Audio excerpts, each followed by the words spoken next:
Iniesta. Poi fuori da fuego, vamos Iniesta. The unthinkable unfolds before our eyes. L'Express, le TGV est parti, Chapin. 958, record du monde. Accélère. Oui, il va aller la chercher. Ne lâche pas. La victoire de Pierre Gasly.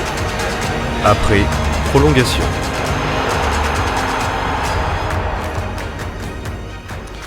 Bon, pour bien commencer cette après-prolongation, je vous ai préparé un petit quiz. Ah, yes. Donc j'invite tous nos auditeurs à jouer le jeu, mais c'est bien mes camarades présents en studio que je vais tester. Bon, alors, c'est un petit quiz, j'ai qu'une question. Hein. Oh ouais, Mais c'est tout j'attends- rien. Hein.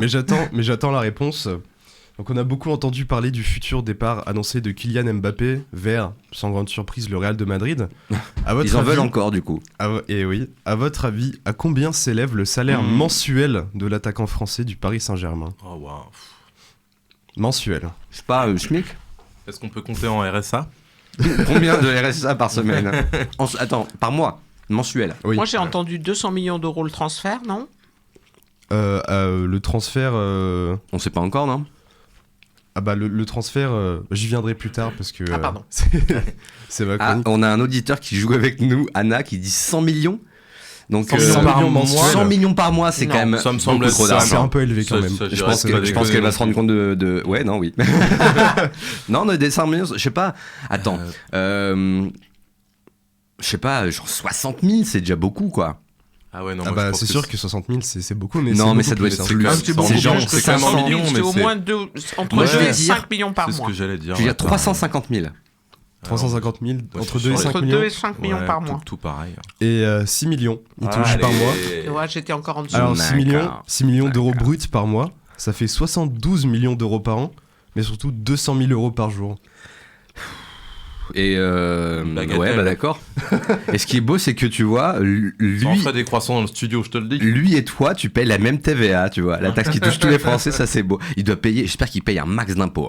Hein. Je pense oui, mais s'il va partir de France, je me pose la question de ce que ça Ah, va parce ouais, que ouais, c'est vrai. il apporte quand même pas mal de sous aux impôts. Bah, du coup, attends, Anna avait dit 100 000. Ouais, 100 millions, t'étais pas si proche que ça. T'aurais dit 10 millions, Anna, on aurait accepté, mais n'hésitez pas à jouer sur le Bah, bien Twitter sûr. du Radio Campus.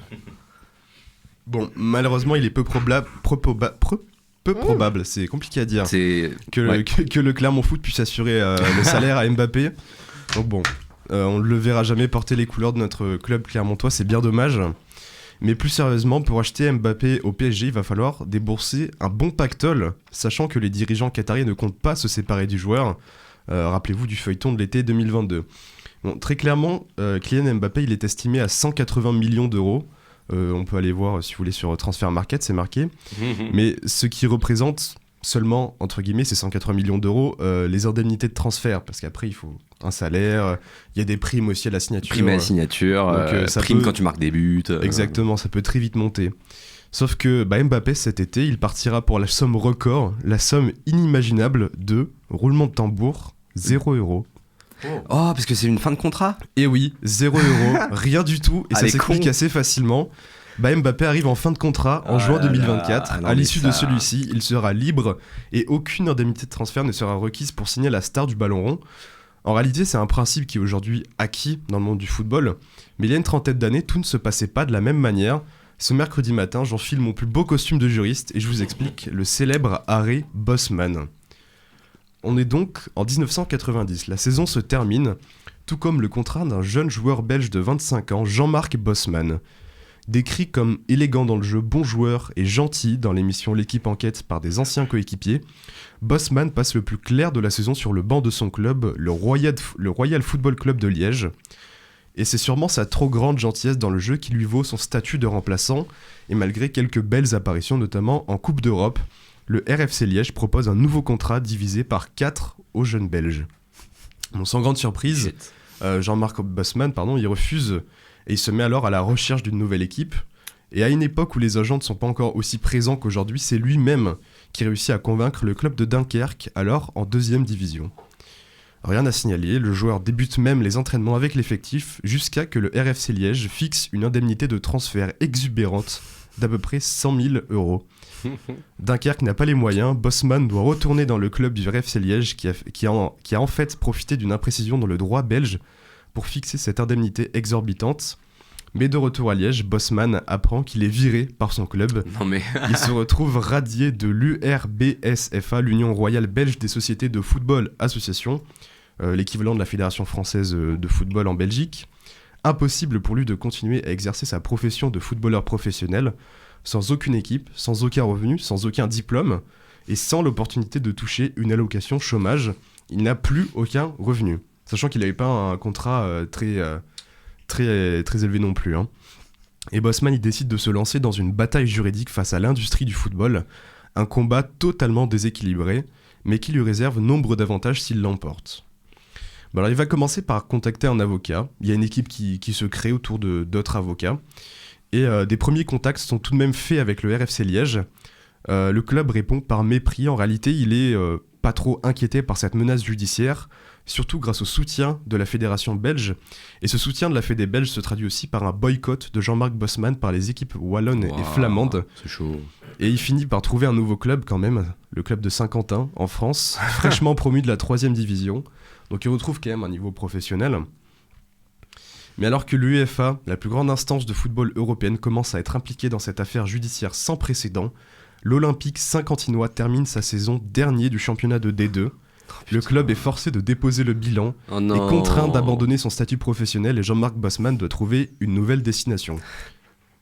Il y a un nouveau club qui veut le trouver par un syndicat de joueurs.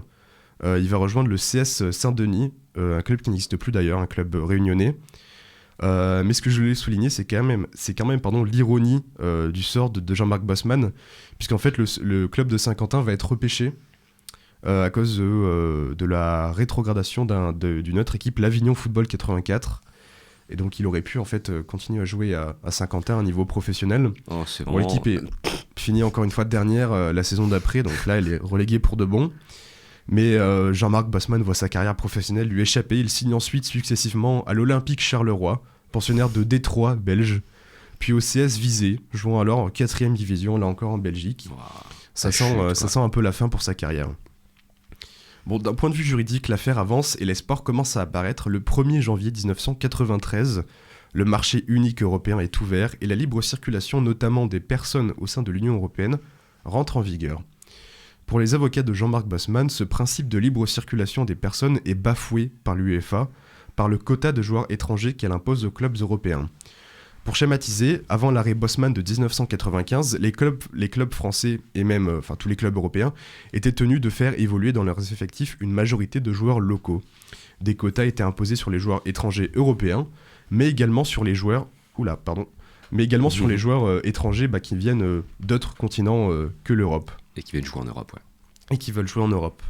Donc c'est pour ça que avant 96, quand on regarde les effectifs de finale de Ligue des Champions, on avait l'AC Milan contre Marseille. L'AC Milan avait une majorité de joueurs italiens. Marseille avait une majorité de joueurs français. Il y avait quelques étrangers parce que Marseille et Milan c'était un peu des pionniers dans l'ultralibéralisme footballistique. Mais on restait quand même avec quelque chose d'assez logique, on va dire, dans les effectifs. Le 15 décembre 1995, la Cour de justice de l'Union européenne à Luxembourg condamne le système des transferts dans le football européen et le système des clauses de nationalité. Bosman est indemnisé et l'UEFA doit modifier son règlement. Oh, incroyable. Alors, victoire pour le droit des footballeurs désormais considérés comme des travailleurs européens normaux, sûrement. Mais victoire pour le football, pas du tout. Ou alors, ça dépend vraiment du point de vue. Parce que très vite, le football français est inquiet. Michel Denisot, ancien président du PSG, indique très clairement l'enjeu, garder les meilleurs joueurs français en France. Car cet arrêt Bosman apporte une révolution au monde du football, mais aussi à une moindre portée au monde du basket. Les propriétaires des clubs les plus riches, soit les clubs anglais, italiens ou espagnols, se ruent sur les grands talents évoluant encore dans leurs championnats locaux et montent, sans plus aucun quota, de véritables équipes légendaires. En 2010 d'ailleurs, le club italien, et j'insiste vraiment sur le nom du club, l'Internazionale de Milan, donc l'Inter, sous la forme où on connaît le plus, remporte la Ligue des Champions sans aucun joueur italien sur le terrain, et bien évidemment un entraîneur portugais. Et cette Ligue des Champions d'ailleurs, elle traduit également l'ultralibéralisation du monde du football. Dans sa forme originale, celle-ci incluait tous les clubs champions de leur pays. En 1966, on retrouvait le Partizan Belgrade, club yougoslave à l'époque, serbe aujourd'hui en finale, ou même le club grec du Panathinaïkos en 1971, l'épopée des Verts qui mena Saint-Étienne jusqu'à la finale de l'édition 76. En 1979, Nottingham Forest l'emportait face aux Suédois du Malmö FF. Un an avant, c'était le club Bruges qui avait atteint la finale. J'ai encore mieux puisque le légendaire club roumain du Steaua Bucarest remporte face au grand FC Barcelone l'édition 1986. Il y a aussi l'Étoile Rouge de Belgrade qui s'est imposée face à l'Olympique de Marseille en 91. Et 2 ans avant que ces mêmes Marseillais s'imposent face à l'AC Milan, je vais y arriver, de Gullit ou de Van Nistelrooy. En 95, c'était le mythique club de l'Ajax Amsterdam qui obtenait sa 4e coupe aux grandes oreilles. Et depuis l'arrêt Bosman, toutes les éditions de la Ligue des Champions, sauf celle de 2004 qui a vu le FC Porto de Mourinho s'imposer face à l'AS Monaco, ont été remportées par des clubs des 4 plus grandes ligues, mais surtout des 4 plus riches ligues européennes, la Première Ligue anglaise, la Liga espagnole, la Serie A italienne et la Bundesliga allemande. En fait, c'est un véritable football à 2 vitesses qui est aujourd'hui en place. De plus en plus d'argent est généré, mais il profite à de moins en moins de personnes et à de moins en moins de clubs. Des équipes qui autrefois étaient dominatrices sont désormais obligées de mettre en place une stratégie de vente de joueurs.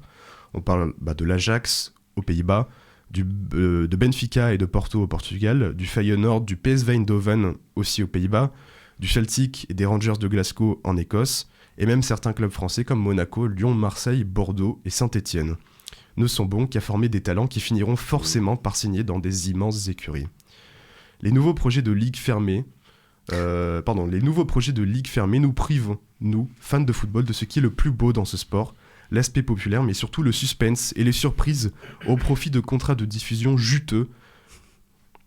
Et tous ces projets fleurissent chaque jour, et même l'UEFA et la FIFA, qui se veulent garantes d'un football plus humain, avec d'énormes guillemets, cèdent elles aussi à ce nouveau système ultralibéral. Et pour aller un peu plus loin, moi je peux que vous recommander ma source principale pour cette chronique, l'émission de France Inter Affaires Sensibles, qui a consacré un épisode à cette affaire. Et oui, quelle voix quand même. Incroyable, Affaires Sensibles, oui. Au final, ce procès historique qui voulait protéger les joueurs des intérêts économiques aura aggravé la situation. L'histoire tragique de Jean-Marc Bosman qui finira ruiné, dépressif et alcoolique est trop souvent oublié. Et quand on fait les comptes, il apparaît tout de même comme la seule personne qui n'a pas eu sa part du gâteau. Alors qu'au final, le droit lui a donné raison à la fin. Oui, exact. Et du coup, même s'il a été indemnisé, c'était pas assez. Oui, mais il a tout bu. Exactement. Mais en fait, plus, il a été indemnisé d'un million de francs, je crois. Et il avait essayé de profiter de son image un peu médiatique pour trouver un club. Il a jamais trouvé un club parce que ça faisait 5 ans qu'il ne jouait plus à un niveau, donc c'est très compliqué de maintenir une forme physique acceptable pour les clubs. Mais c'est vrai que il a commencé à boire, puis il est tombé dans la dépression, il a tout perdu. Et puis c'est très dur d'en monter après, même quand c'est très tu dur as de d'en l'argent. monter après, ouais. Et c'est fou que le droit européen du coup à l'époque qui n'était pas aussi défini que maintenant, tu l'as précisé dans ta chronique, et que l'UEFA ne soit pas plus mise en avant en fait, parce que t'as vraiment la Belgique qui dit ouais non mais en Europe on fait pas comme ça, tant pis, c'est rigolo quoi. C'est qu'il y avait pas vraiment de définition en fait, c'était un système c'était encore un peu flou quoi. C'était un système un peu flou et ça c'était pas vraiment arrivé avant, ou alors à des ça n'avait pas été autant médiatisé en tout cas. Oui, des plus petites échelles. Voilà, des plus petites échelles. Mais c'est sûr que il y avait pas de règles définies. Et cette mesure, elle a été demandée par beaucoup. Enfin, pendant le procès, il y avait quand même une grosse demande. Mais notamment, ça a quand même pénalisé les clubs français, les clubs belges, les clubs néerlandais, qui sont d'ailleurs toujours de bons clubs, mais qui évoluent. Alors la France, c'est un petit peu particulier parce qu'on a le PSG aujourd'hui, mais qui évoluent dans des divisions qui sont moins riches, qui génèrent moins d'argent qu'en Espagne, en Allemagne, en Angleterre. Puis tu parlais de cas de clubs français comme Lyon, Saint-Étienne, Marseille. C'est vrai que c'est des clubs, genre dans les années 2000, c'était un truc de fou, ça gagnait des Coupes d'Europe. Et surtout, il y avait ce terrain avec les centres de formation. Il y avait beaucoup de joueurs qui sortaient. Alors que maintenant, tu vois que Lyon, ils galèrent, même s'ils ont toujours le meilleur centre de formation de France. En fait, cette histoire de centre de formation, c'est un peu... c'est là aussi que le football perd un peu, comment dire, de sa nature. Ouais. Parce que une équipe, ce qui faisait le succès d'une équipe, c'était son centre de formation, c'était sa capacité à former de véritables talents. Aujourd'hui, les joueurs ils sortent de plus en plus tôt, donc de plus en plus jeunes, et ils partent aussi de plus en plus tôt. C'est vraiment, ça dépasse l'aspect sportif même. C'est C'est du marketing là maintenant. Voilà, bien sûr. Surtout qu'en plus maintenant t'as toute la place du joueur, le joueur sponsor, le joueur influenceur au final.